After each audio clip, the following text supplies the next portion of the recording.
शिवात्मकम् गुरु परतरं नहि किंचित् तस्मै श्री गुरुवे नमः। सर्वे भवन्तु सुखिनः, सर्वे सन्तु निरामयाः, सर्वे भद्राणि पश्यन्तु मा कश्चित् दुर्भाग् भवेत्। परम तत्वाधार परम पुरुष पुरंधनी मालिक कुल हजूर पुष्कर नाथ जी महाराज की पवित्र आत्माओं, सभी सत्संगी भाइयों बहनों माताओं बच्चों बुजुर्गों सबको राधा स्वामी। आज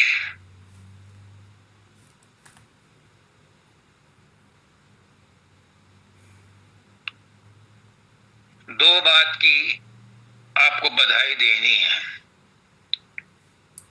एक तो होली की, जो होनी थी वो होली, उसकी बधाई देनी है।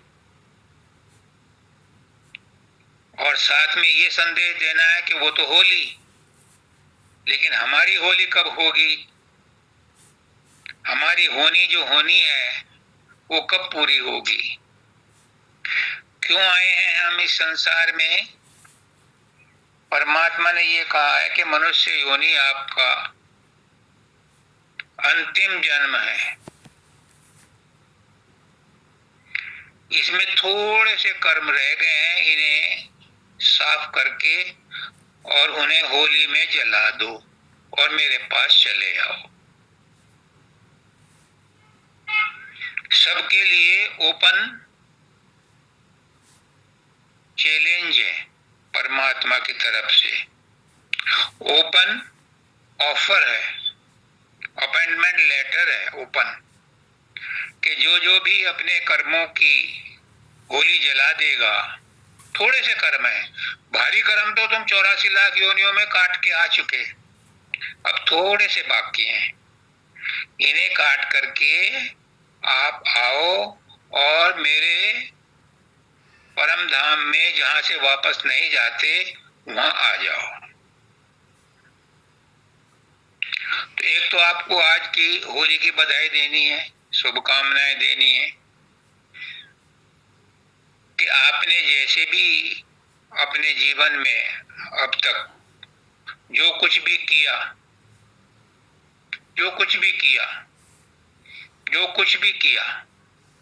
ये समझ लो आपने कुछ नहीं किया,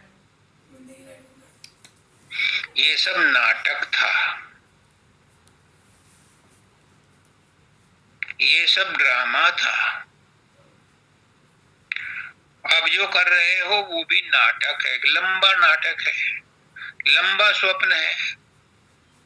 किसी का 40 साल का स्वप्न है, किसी का 70 का है, किसी का 100 साल का है, किसी का थोड़ा है, किसी का ज्यादा है, लेकिन है ये स्वप्न। इसे भूल करके आप अपने असली स्वरूप को पहचान लो, और वो सिर्फ मनुष्य योनि में ही अपॉर्चुनिटी मिलती है। एक तो इस बात की बधाई देनी है आपको कि आज के दिन आप ये तय कर लो कि enough is enough, Holi is Holi.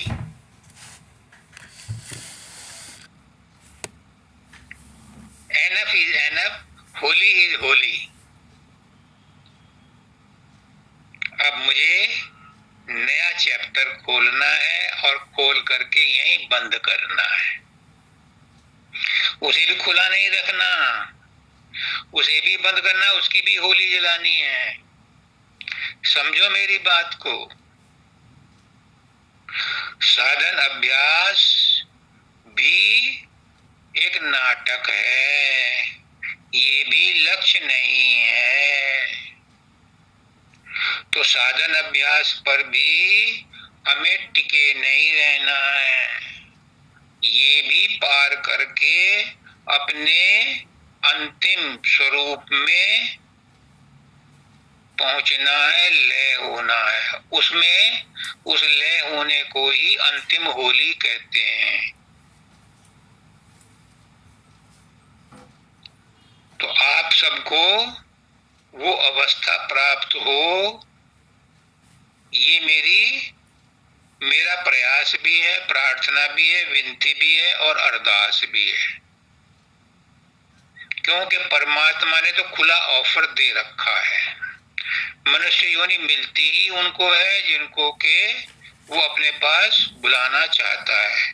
लेकिन हम यहाँ आकर के इस संसार में सोचते हैं कि ये संसार ही हमारा है, कोई वापस जाना नहीं चाहता, तो वो खुद आता है चिताने के लिए। अब उस चिताने में भी कुछ लोगों को एतराज होता है, समय नहीं है, संसार मेरा बिगड़ जाएगा। क्या गुरु के पास जाने संसार बिगड़ता है? ये बैठी हैं, लड़का ने 12th किया था और वो मानव दयाल जी के पास होशियारपुर गया मिलने। मैं तो ऑडिट में था। इन्होंने टेलीफोन किया कि लड़का तुम्हारा नामदान लेने को कह रहा है। मैंने कहा भगवान आप बहुत भाग्यशाली हो, लेने दो।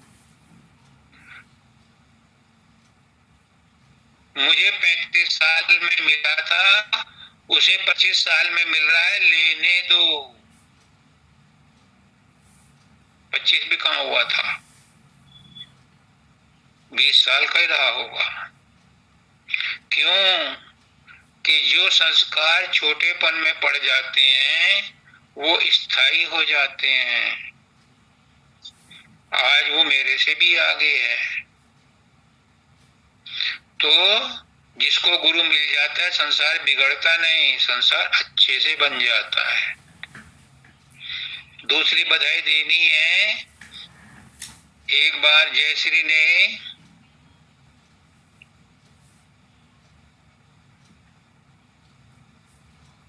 पूछा था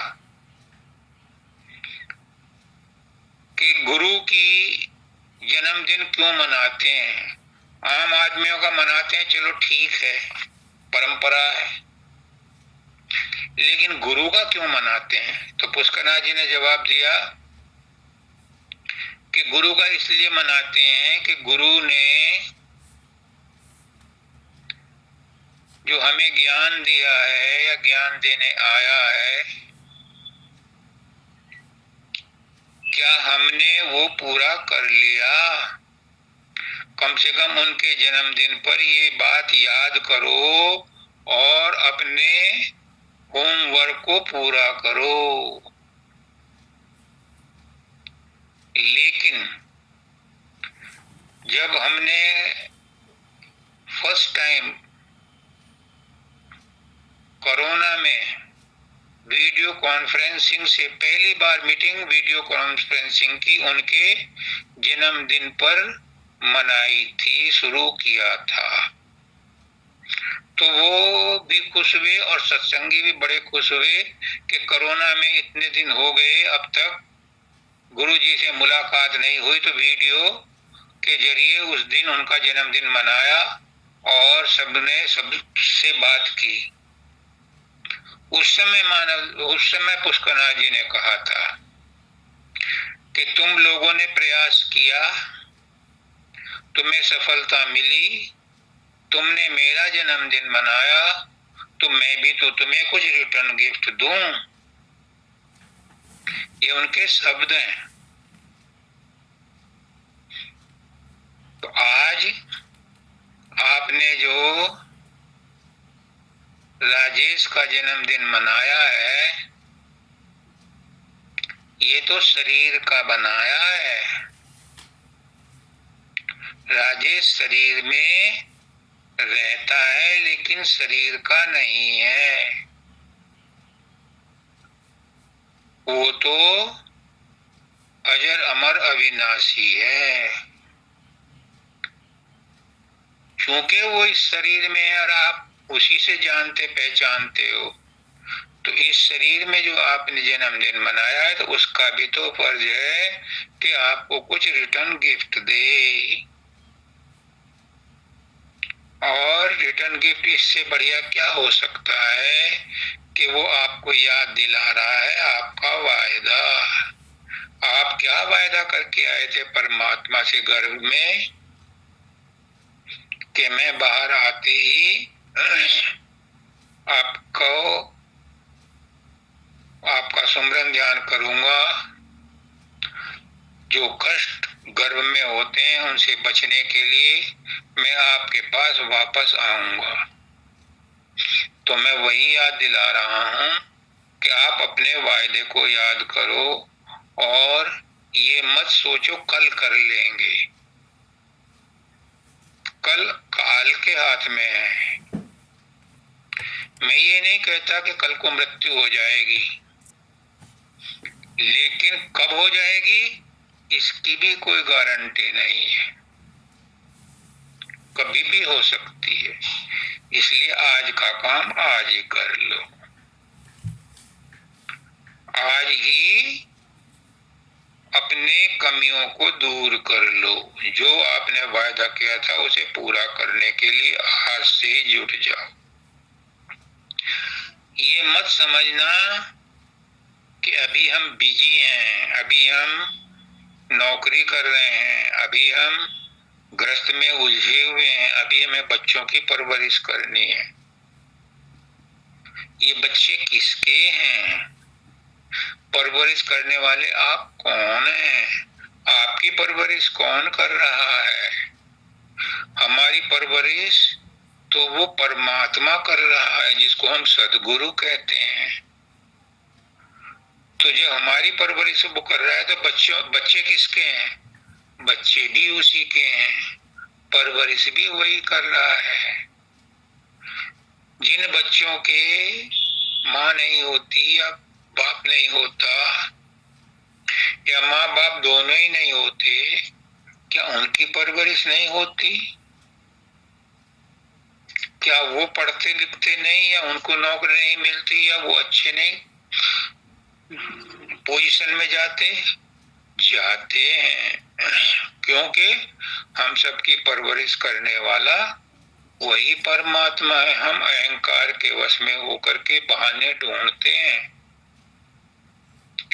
ये बहानेबाजी अब नहीं चलेगी। तुम अपना काम बनाओ, जो हमारे ऊपर डिपेंडेंट हैं उनके साथ हमदर्दी रखो, अपना फर्ज पूरा करो। क्योंकि ये फर्ज पूरा ना किया तो भी हमारा काम नहीं चलेगा, तो भी एक जन्म और लेना पड़ेगा। इसलिए कर्तव्यों को पूरा करो। जो लेन देन का संसार है इसमें कतई ढील मत डालो, लेकिन साथ ही दोनों पलड़ों को बराबर करके चलो। अध्यात्म भी और संसार भी दोनों को साथ चलाओ। एक समय आएगा जब आपकी जिम्मेदारियां पूरी हो जाएंगी तो ऑटोमेटिकली आपका अध्यात्म का पलड़ा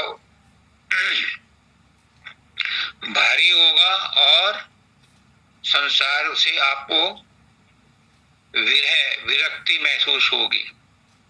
संसार से आपको ऑटोमेटिकली कम लगाव होगा, आपकी आवश्यकताएं भी कम हो जाएंगी, आपकी रुचि भी कम हो जाएगी और अध्यात्म में बढ़ती जाएगी। फिर आप अपने फर्ज को पूरा कर लोगे। ये बात आपको आज रिटर्न गिफ्ट के रूप में दे रहा हूं कि आप परमात्मा को ना भूलें, गुरु को ना भूलें, गुरु का ज्ञान हमेशा याद रखो, गुरु की बात हमेशा याद रखो। बातें गुरु की याद नहीं रहती, किसी एक बात को पकड़ लो और उसी पर डटे रहो, अड़े रहो। गुरु जो बात किसी को व्यक्तिगत रूप से कह दे उसे पूरा कर दो, ये उसके लिए नामदान है। तो आज एक बात तो ये कहनी थी आपको। दूसरे आज का जो शब्द है, जो हमारे द्विवेदी जी ने कहा, पूरे शब्द की मैं व्याख्या आज नहीं करूंगा। आज इसमें जो इन्होंने बताया है,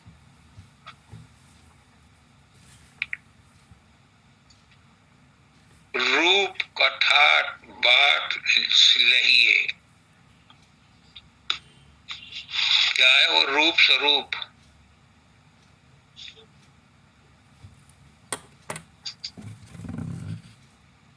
हाँ, मन मगन भया फिर क्या कहिए, मन मगन भया फिर क्या कहिए, क्या चाहिए? मन तो मगन होता है शराब पीने से भी, विषयों में फंसने से भी, लेकिन वो मगन कितनी देर रहता है? वो फिर जितना मगन होता है उससे ज्यादा दुख देता है। यहाँ जो कहा गया ना, मन मगन भया तब क्या चाहिए, ये कौन से मन की बात कर रहे हैं? ये अंतर आत्मा की बात कर रहे हैं, अंतर मन की बात कर रहे हैं। और अंतर मन कब मगन होता है? अपने मन की बात बता दो, अपना अनुभव बता दो। आपके मन के अनुभव नहीं पता, अपने मन के बारे में आज बताता हूं। मगन कब होता है मन? कभी कभी होता है। कब? जब वो शब्द की डोर से लग जाता है, जब वो अंदर में अंतर्धुन सुनने लगता है। और वो कब लगता है? जब आपके अंदर प्रेम का विस्फोट होता है, प्रेम का विस्तार होता है। किससे करोगे प्रेम? संसार से प्रेम करोगे तो नाशवान चीजों से प्रेम करके वो प्रेम गटर में चला जाता है।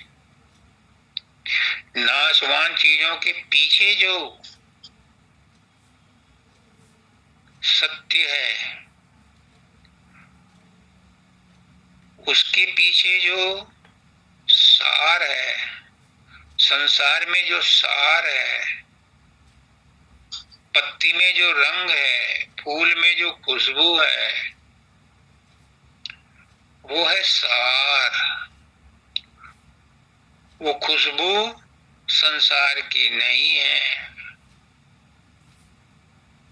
वो रंग जो पत्तियों में है वो संसार का नहीं है। संसार ने बहुत रंग बनाए हैं, लेकिन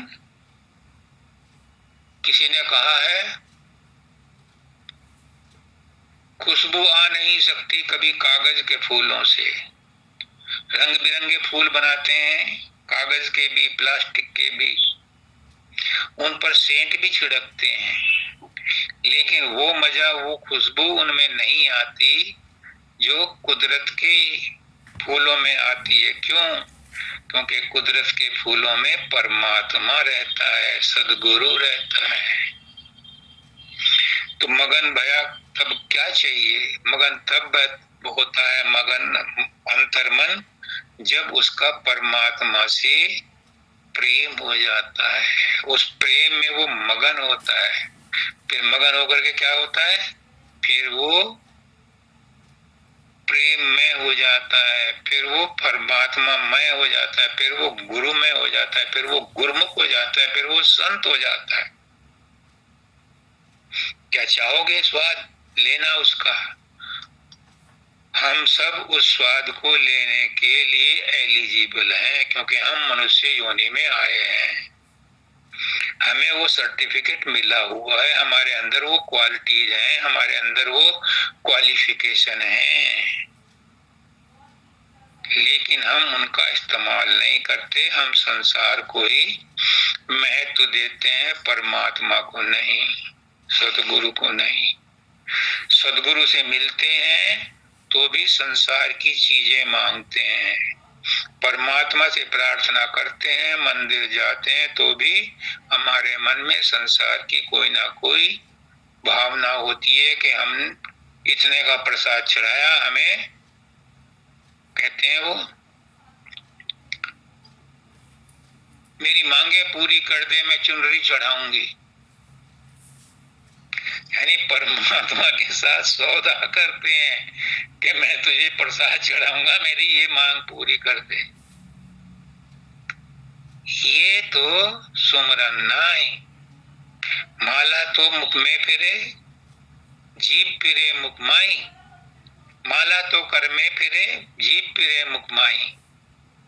और मनुआ तो चौदिसी फिरे, ये तो सुमरन नाई। जो सुमरन ध्यान करते हैं उनका भी मन टिकता नहीं है, उनका भी मन एकाग्र नहीं होता। लिया जाए, जो सुमरन ध्यान का लाभ होना था वो नहीं मिलता, और मिलता क्या है? अहंकार। आज मैं 1.5 घंटा बैठा, आज मैं 2 घंटा बैठा, आज मैं 3 घंटा बैठा, लेकिन मन कितनी देर टिका, कितनी देर अपने इष्ट में लगा? नहीं लगा। अगर लग गया होता तो फिर मगन हो गया होता मन, और मगन हो गया होता तो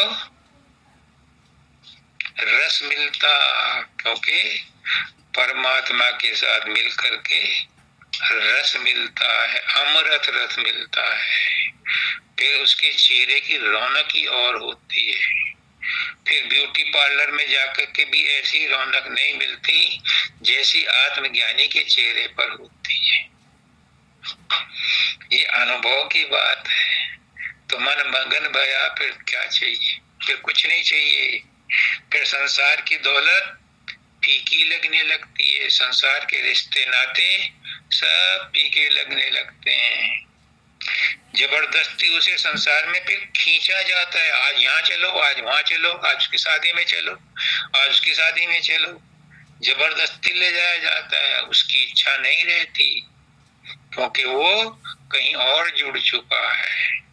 जाता है, संसार के व्यवहार पूरे करता है, क्योंकि ये संसार के व्यवहार भी लेन देन है, उनको पूरा करना पड़ता है। पर उसका मन लगा रहता है अपने इष्ट में, अपने गुरु में, अपने परमात्मा में। जब ऐसी अवस्था आती है तो उसे संसार से कुछ मतलब नहीं है। रहता है संसार में, सब काम करता है, लेकिन किसी में रुचि नहीं है। खा लिया चाहे नहीं खाया, खाया खट्टा खाया या मीठा खाया, उसे फर्क नहीं पड़ता, उसे स्वाद ही नहीं आता।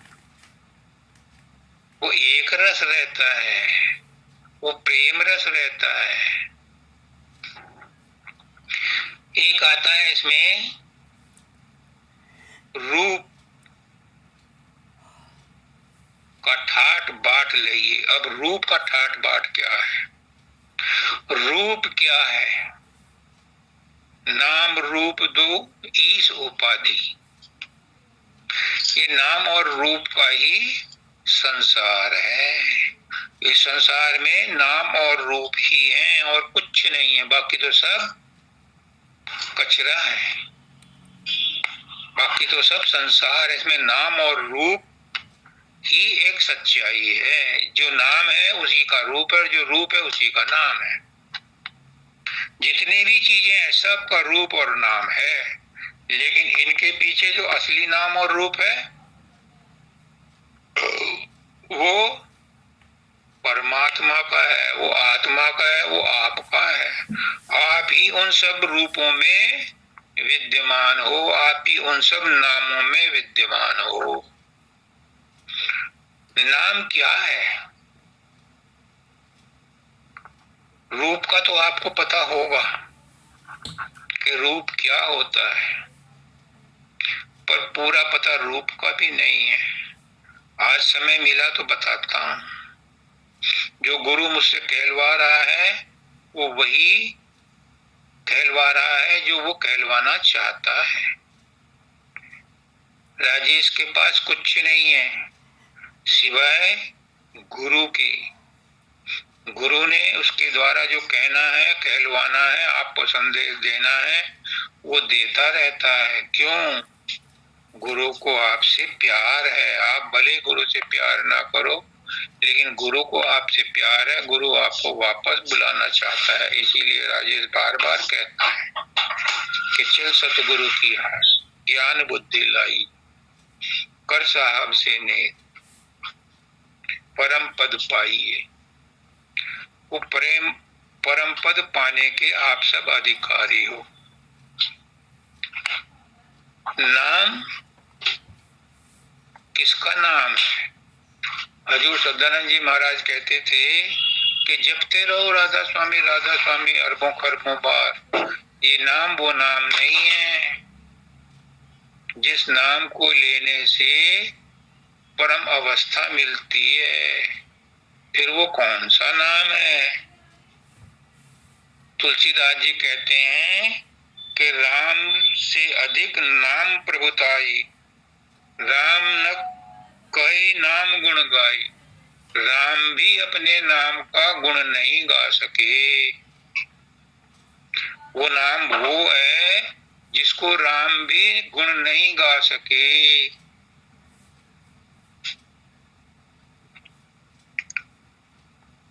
नाम को व्यक्त करना, नाम के बारे में कुछ कहना, नाम शब्द रूप परमात्मा आत्मा खिंचाव शक्ति प्रेम शक्ति चेतना शक्ति ये सब नाम के ही पर्यायवाची शब्द हैं। नाम में नामी रहता है। जिसका नाम है वो उस नाम में ही मौजूद रहता है। अगर आपका नाम शिखा है तो शिखा नाम इस नामी में शरीर में मौजूद है। और अगर अरुण है तो अरुण इस शरीर में विद्यमान है। शरीर का नाम अरुण नहीं है, उस आत्मा का नाम अरुण है। जब कभी भी आप सोते हुए हो और कोई आपको पुकारता है तो आप जाग जाते हो, क्योंकि नाम के अंदर वो शक्ति है कि वो सोते हुए को जगा देता है। गुरु जो नाम देता है वो भी कौन सा नाम देता है? वो शब्द ही देता है, क्योंकि शब्द ही नाम है और नाम ही शब्द है। उस नाम के द्वारा आपको जगाता है, क्योंकि शब्द आपके अंदर है, नाम आपके अंदर है।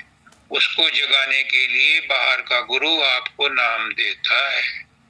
अगर आप गुरु के बताए हुए तरीके से उस नाम का अजपा जाप करेंगे तो आपके अंदर सोया हुआ नाम जाग जाएगा, सोया हुआ शब्द जाग जाएगा। फिर आप परमात्मा से या आत्मा से मिलकर के आत्म साक्षात्कार कर लोगे, और आत्म साक्षात्कार ही परमात्मा साक्षात्कार है। और इसका साधन बिना प्रेम रीझे नहीं तुलसी नंद किशोर। जिसके अंदर प्रेम नहीं है वो अभ्यास सूरत शब्द का नहीं कर सकता। प्रेम पहली शर्त है, और प्रेम बाजार में नहीं मिलता। गुरु अपना प्रेम दे करके आपको चिताता है, लेकिन तुम वो प्रेम भी संसार में बांट देते हैं। गुरु के प्रेम को अगर गुरु को वापस कर दो तो फिर 100 गुना ज्यादा मिलेगा और आपके अंदर प्रेम का फव्वारा फूट जाएगा। अभी जो आपके अंदर प्रेम है वो मोह है, जिसको तुमने गलत समझ रखा है कि ये प्रेम है। प्रेम में स्वार्थ नहीं होता, प्रेम में द्वैत नहीं होता। जितना प्रेम आप अपने संबंधियों से करते हो, क्या सड़क पे चलने वाले बच्चे से भी उतना ही करते हो? नहीं करते। तो प्रेम ऐसा नहीं होता, प्रेम में भेदभाव नहीं होता। जब अपने बच्चे से करते हो उतना ही प्रेम आप बाहर कीचड़ में सने हुए बच्चे से भी करोगे, तब वो प्रेम प्रेम हो जाएगा। क्योंकि गुरु के पास चाहे सज्जन जाए या अपराधी जाए, गुरु सबको प्यार करता है। गुरु किसी को नहीं कहता कि दूर हो जा, और अगर किसी को कह दिया कि दूर हो जा और उसने उस पर भी माथा टेक दिया तो औरों का उद्धार भले ही 10 साल बाद हो, उसका तुरंत हो जाएगा, क्योंकि गुरु का क्रोध भी दाती होता है, संसारी प्रेम भी घाती होता है। गुरु प्रेम करता है, और अगर किसी पर क्रोध करता है तो समझ लो उसका तुरंत उद्धार करने के लिए वो क्रोध करता है। मानव दयाल जी कहते हैं कि क्रोध भी प्रेम का ही रूप है। उन्होंने तो कहा कि काम, क्रोध, लोभ, मोह, अहंकार ये सब प्रेम के ही रूप हैं। वो तो यहाँ तक भी कहते हैं कि इलेक्ट्रॉन, प्रोटॉन, न्यूट्रॉन आपस में एक दूसरे के दुश्मन हैं, लेकिन प्रेम से एक दूसरे का चक्कर लगाते हैं। उनमें भी प्रेम है, प्राकृतिक प्रेम है। इलेक्ट्रॉन, प्रोटॉन, न्यूट्रॉन, इनमें भी प्रेम है, हालांकि ये एक दूसरे के विरोधी हैं, लेकिन वो भी विरोध प्रेम का ही रूप है। तो प्रेम को परिभाषा में नहीं बांटा जा सकता। जैसे आत्मा के टुकड़े नहीं हो सकते, ऐसे ही प्रेम के टुकड़े नहीं हो सकते। जब प्रेम आपके अंदर जाग गया, फिर मन मगन भया, तब क्या चाहिए? मन में मगनता आ जाएगी प्रेम आते ही, फिर कुछ नहीं चाहिए। रूप की बात बता रहा था, रूप है 4।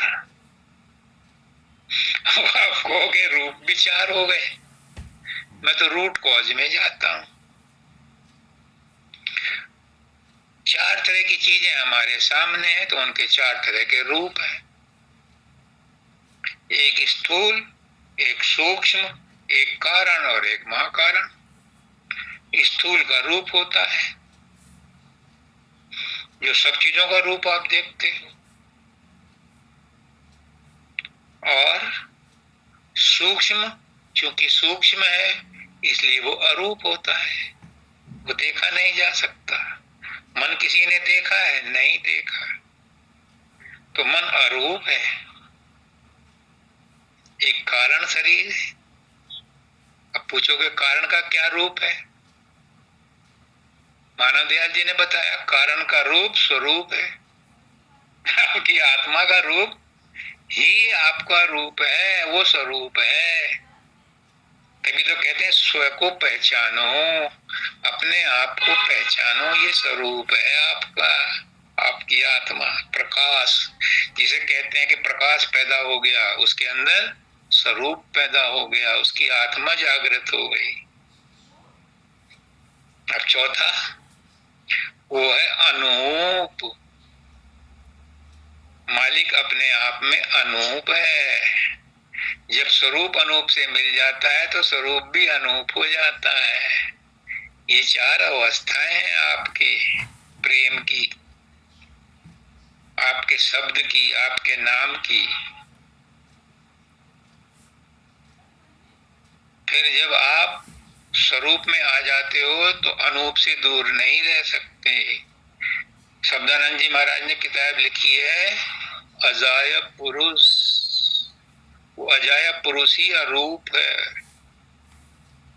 अजाय पुरुष का रूप अरूप है, क्योंकि उस जैसा कोई और है ही नहीं। वो अव्यक्त है और वही व्यक्त है, वही सगुण है, वही निर्गुण है, और वही सगुण निर्गुण दोनों से परे है।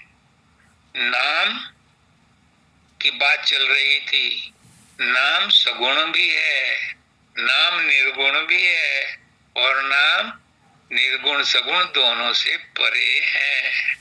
तो कौन से नाम की बात कर रहे हो आप? किस नाम से पुकारूं आपको? क्या नाम है जो बोल रहा है आपके सामने? भौतिक नाम शरीर है, लेकिन ये शरीर तो बदलता रहता है, नाम भी बदल जाते हैं। पुष्करनाथ जी कहते हैं कि आज तक अरबों खरबों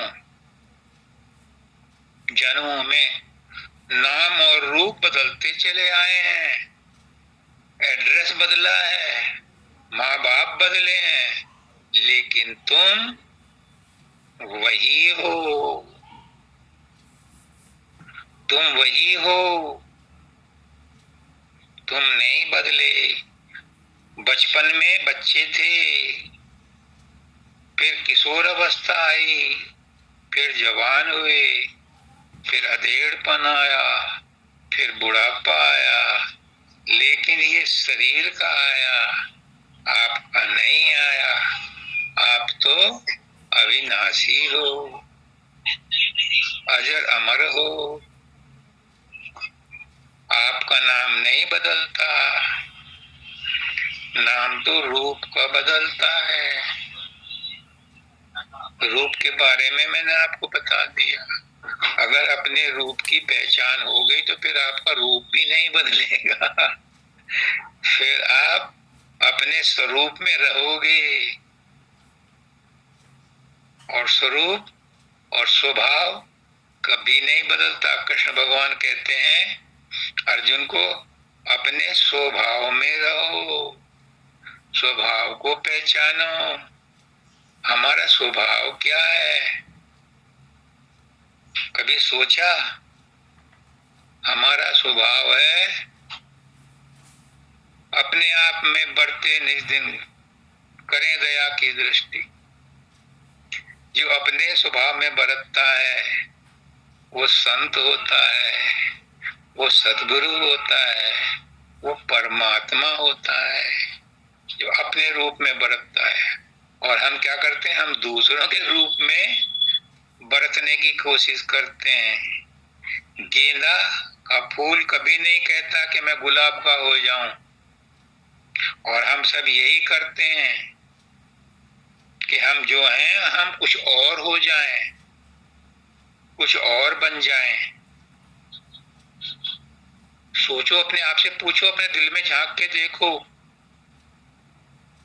हम में से हर आदमी यही कोशिश करता है मैं कुछ और बन जाऊं। और दाता दयाल कहते हैं कि जो बनता है वही बिगड़ता है।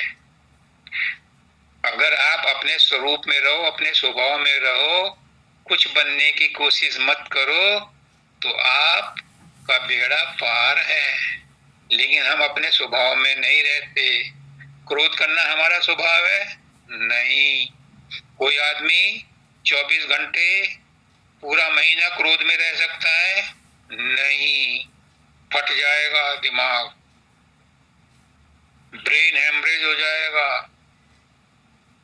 क्या कोई आदमी 24 घंटे काम वासनाओं में रह सकता है? नहीं रह सकता।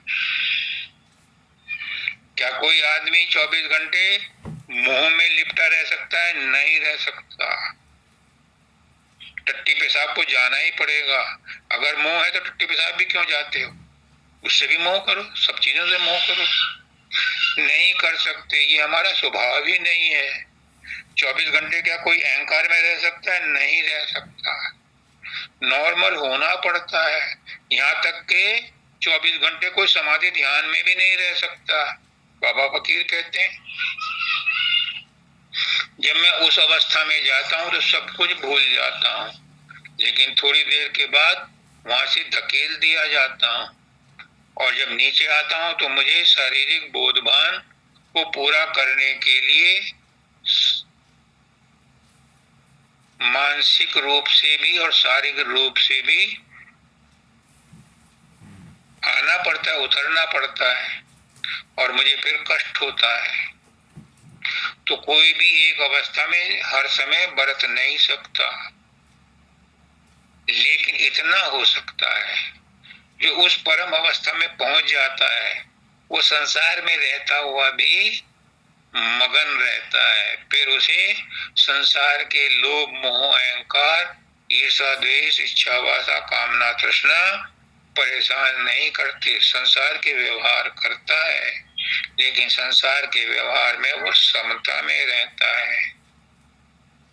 फिर वो दुख से दुखी और सुख में सुखी नहीं होता। फिर वो जया जयु लाभा लाभो जया जयु उन सब में समता में रहता है। ये अवस्था ही जीवन मुक्त अवस्था है।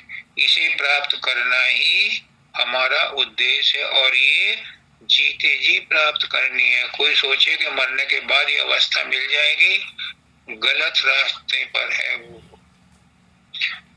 मरने के बाद अगर कोई प्यासा, भूखा, परेशान, दुखी, चिड़चिड़ा इस हालत में प्राण त्यागता है, तो सोचो कि क्या उसे अगले जन्म में फूलों की सेज मिलेगी? नहीं, जो यहाँ बोया है वही वहां मिलेगा। यहाँ अगर खुशी खुशी प्राण त्यागे हैं, हो सकता है उसे अगला जन्म ही ना मिले, लेकिन जिसके अंदर में कोई ना कोई कमी रह गई है उसको जन्म लेना पड़ेगा। तो गुरु क्या कहता है? गुरु कहता है कि अगर किसी का साधन ध्यान नहीं बनता, किसी की समाधि ध्यान नहीं लगता, कोई बात नहीं।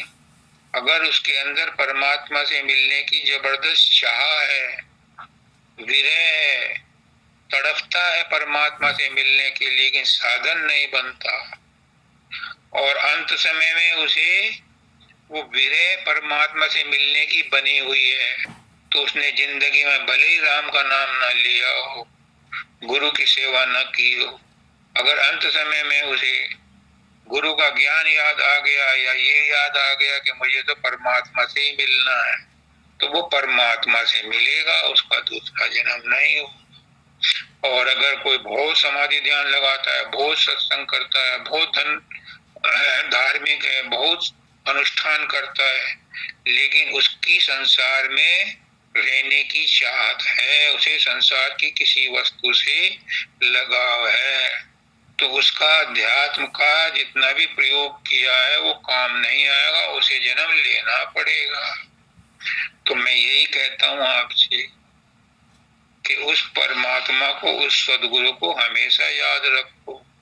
क्यों? कि अगर उसे हमेशा याद रखोगे तो अंत समय में भी उस आपको ये बात ध्यान में आ जाएगी कि अंत समय में जो रील चलती है हमारे मस्तिष्क में, सारी उम्र जो हमने किया है उसकी रील अंतिम क्षणों में चलती है।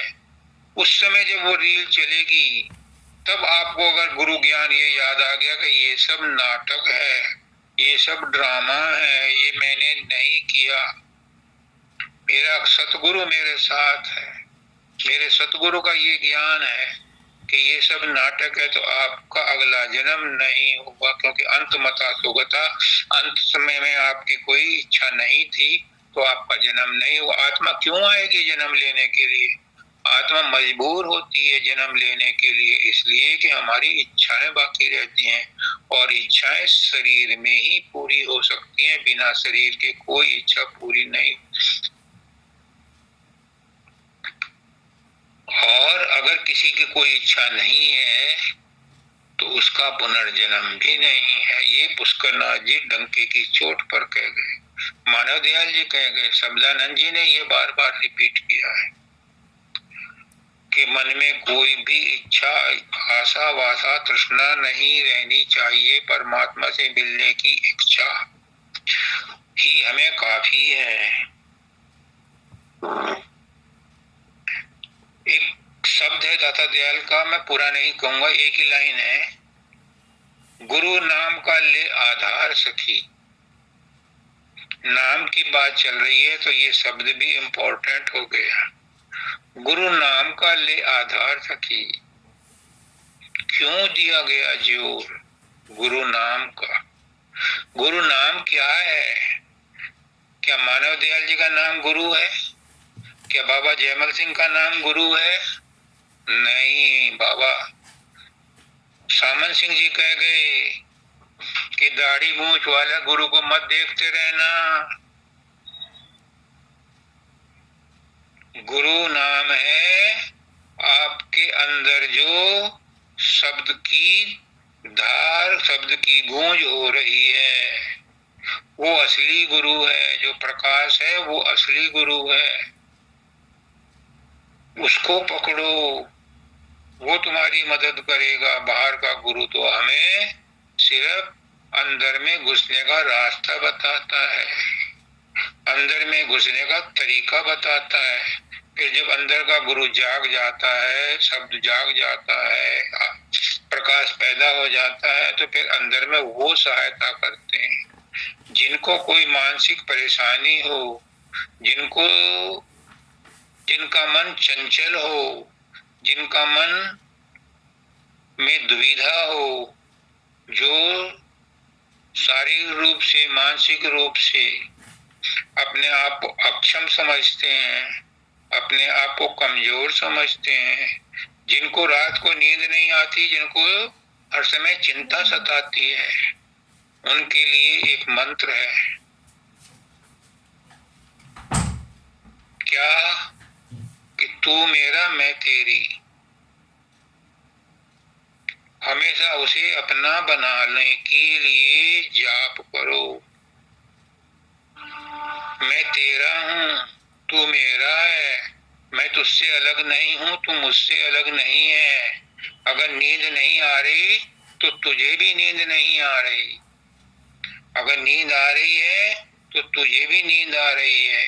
मैं रोटी खा रहा हूँ तो तुझे खिलाने के लिए खा रहा हूँ, मैं टट्टी पेशाब जा रहा हूँ तेरे लिए जा रहा हूँ, जो भी कर रहा हूँ तेरे लिए कर रहा हूँ, क्योंकि तू और मैं एक हैं। जो मैं कर रहा हूँ वो तेरे लिए ही है, तुझे ही अर्पण है। जब 2-4 दिन ऐसा करोगे तो मन में शांति आएगी, क्योंकि मन फिर मगन हो जाएगा। मन को भी चाहिए आराम, और मन को आराम तभी मिलता है जब वो अंदर में घुसता है, अंदर में उसे अमृत रस मिलता है। अमृत रस क्या है? वो सबने सुना है, लेकिन मैं आपको बताता हूँ, वो अमृत सर है शब्द की धुन। उसमें बड़ा रस मिलता है, उससे मिलकर के मन मगन होता है, और जब मन मगन होता है तो आपकी मानसिक चिंताएं और शारीरिक रोग खत्म तो नहीं होते, लेकिन आपका विचार बदल जाता है। आपको वो कष्ट महसूस नहीं होते। आप समझते हो कि ये तो ऐसा ही होता रहता है, होने दो, जाने दो। फिर आपके अंदर एक सोच बदल जाती है, और जहाँ सोच बदली वहीं आप पूरी तरह से बदल जाते हो। क्योंकि सोचते सोचते आपने अपने आप को पापी मान लिया, अपने आप को स्त्री मान लिया, अपने आप को पुरुष मान लिया, अपने आप को बच्चा मान लिया, अपने आप को दुखी मान लिया। सोच से ही तो माना, चिंता से ही तो माना, बार बार अपने मन से ही तो माना। अब गुरु कहता है कि इस मन का रुख मोड़ दो, इसे संसार की बजाय, शरीर की बजाय परमात्मा की तरफ मोड़ दो। जो भी है तेरा है, खाना भी तेरा, पखाना भी तेरा, पीना भी तेरा, जीना भी तेरा। जब इसे परमात्मा की ओर मोड़ दोगे तो ये मन हमारा मित्र बन जाएगा, और जब मन मित्र बन जाता है तो उसे भी अंदर जाने की लालसा होती है, और जब अंदर जाता है तो उसे रस मिलता है। फिर वो त्रिकुटी में जाकर के आराम करता है, और हमारी आत्मा उसके चंगुल से छूट करके शून्य में जाती है, शून्य के बाद महाशून्य में जाती है, और महाशून्य के बाद एक अमर गुफा को लंघ करके वो सतलोक पहुंचती है, और अपने पति से दीदार करती है, उसके महल में जाती है। तब वो सुहागन बनती है। अभी तो वो दुहागन है, अभी तो वो दुखी है। सूरत तो दुखी रहे हम जाने, या दिन से दो नाम बिसारा, मन संग यारी ठाने, तो सूरत रहे हम। ये स्वामी जी महाराज का शब्द है। तो अपने सूरत को, अपनी विशुद्ध आत्मा को कुछ परवाह करो, उसकी भूख को मिटाओ। शरीर की भूख तो बहुत मिटा ली आपने, मन की भूख भी बहुत मिटा ली, बहुत मनोरंजन कर लिए, अब आत्मा की भूख भी मिटाओ, कभी तो नंबर आएगा। आत्मा भी तरस रही है, भूखी है, और आत्मा का भोजन है सूरत शब्दियों, आत्मा का भोजन है प्रेम। सदगुरु से प्रेम करो। बच्चों से तो प्रेम करते हो, वो बहुत अच्छा है, लेकिन उन्हें सदगुरु मान के प्रेम करो, उन्हें परमात्मा का रूप मान के प्रेम करो, तो फिर मोह नहीं रहेगा। मैंने तो बच्चों को प्रेम किया क्योंकि वो भगवान का रूप है, तो फिर दूसरों के बच्चों को भी, जिन्होंने आपको कष्ट दिया है, जिन्होंने आपको ताने मारे हैं, जिन्होंने आपका नुकसान किया, उनके बच्चों को भी परमात्मा का बच्चा समझ के उनको भी आशीर्वाद दो। फिर तुम्हारे ऊपर बरसात होने शुरू हो जाएगी प्रेम की, परमात्मा के प्रेम की। जो अपने अपने विरोधियों से भी प्रेम करता है, उसको परमात्मा बहुत आशीर्वाद देता है। जो आपके अपने हैं, उनसे तो सभी प्रेम करते हैं, जो आपके अपने नहीं है, उन्हें अपना समझ के प्रेम करो। फिर देखो आपके प्रेम की ताकत कितनी बढ़ेगी। करके देखो, आजमा के देखो। और एक बात, राज की बात, भेद की बात बताता हूं। अगर अभी आपको किन्हीं वजह से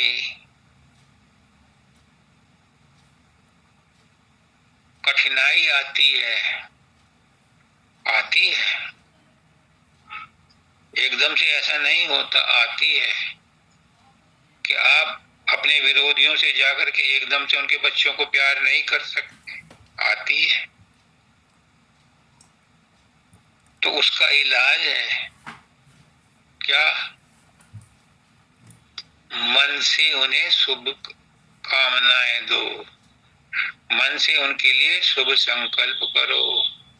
और इसके लिए उपनिषद का एक मंत्र है, सर्वे भवन्तु सुखिना, सर्वे सन्तु निरामया, सर्वे भद्राणि पश्यन्तु, मा कश्चित् दुःखभाग् भवेत्। सबका भला होए मालिक, क्योंकि तू सबके अंदर मौजूद है, सब निरोग रहे।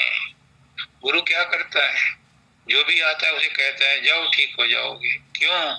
वो सबके अंदर गुरु देखता है, परमात्मा देखता है, किसी को कोई तकलीफ ना हो।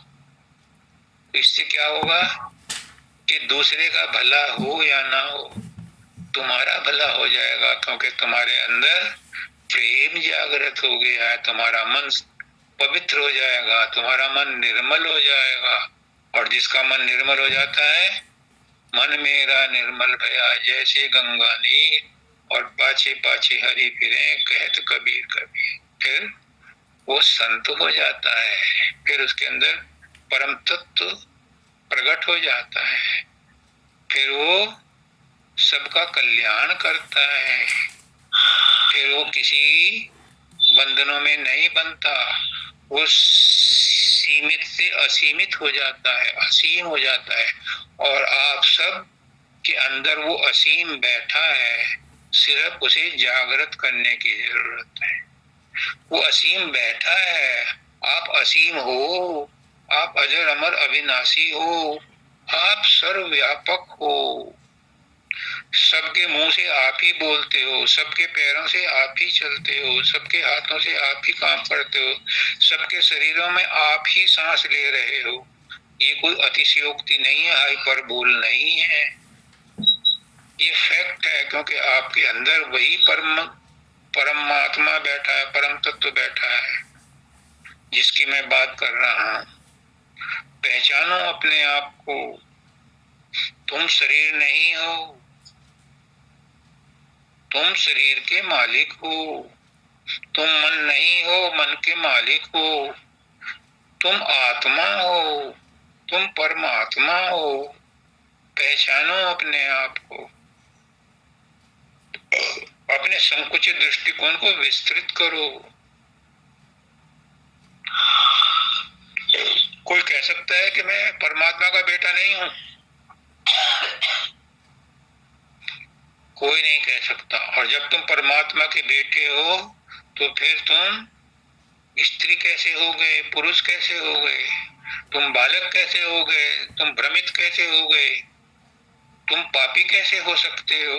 परमात्मा का बेटा कभी पालन नहीं होता पापी। तुम अपराधी कैसे हो सकते हो, नहीं हो सकते। ये तो सब मन का दिखावा है, ये तो सब मन की माया है, मन के पर्दे हैं जो हमारे ऊपर डाल रखे हैं कि तुमने गलत गलत काम कर दिया और गलत काम कर दिया तो उसका नतीजा भोगना पड़ेगा। परम प्रधान विश्व करीदा जो जस को नहीं, सब कुछ सही है, लेकिन कब, जब तुम करता हो। कृष्ण भगवान कहते हैं तुम करता हो ही नहीं। ये कर्म तो करवाए गए हैं, किसके द्वारा, प्रकृति के द्वारा।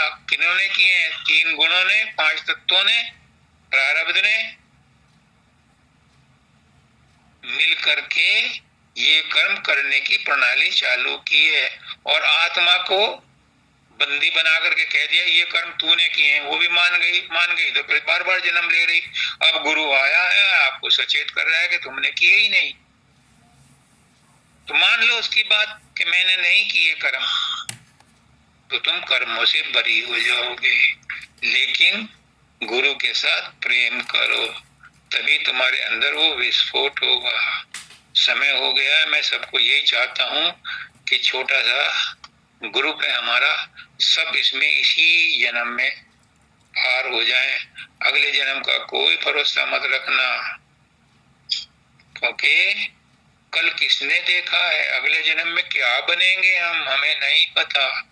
इसलिए जैसे भी वो है मालिक, तू इसी जन्म में हमारे को आके मिल जा, हम तुझसे मिलने के लिए तड़प रहे हैं। आ मिल कहते हैं उर्दू में, खुदा, परमात्मा कहते हैं खुदा। इसके जरा वो करो हिज्जे, इसका जरा वो करो संधि विच्छेद, खुद आ तो खुदा बनता है। तुम खुद आओ तो खुदा बन जाओ। खुद कोशिश करो, कोई तुम्हारे लिए और कोशिश नहीं कर सकता। विवेकानंद कहते हैं तुम्हें कोई परमात्मा के दर्शन नहीं करा सकता, कोई भी गुरु, कोई भी पीर पैगंबर परमात्मा के दर्शन नहीं करा सकता। तुम्हें स्वयं ही परमात्मा का दर्शन करना पड़ेगा। खुद को अपने पर्दे से बाहर निकलना पड़ेगा। खुद आ तभी खुदा बनोगे। सबको राधा स्वामी।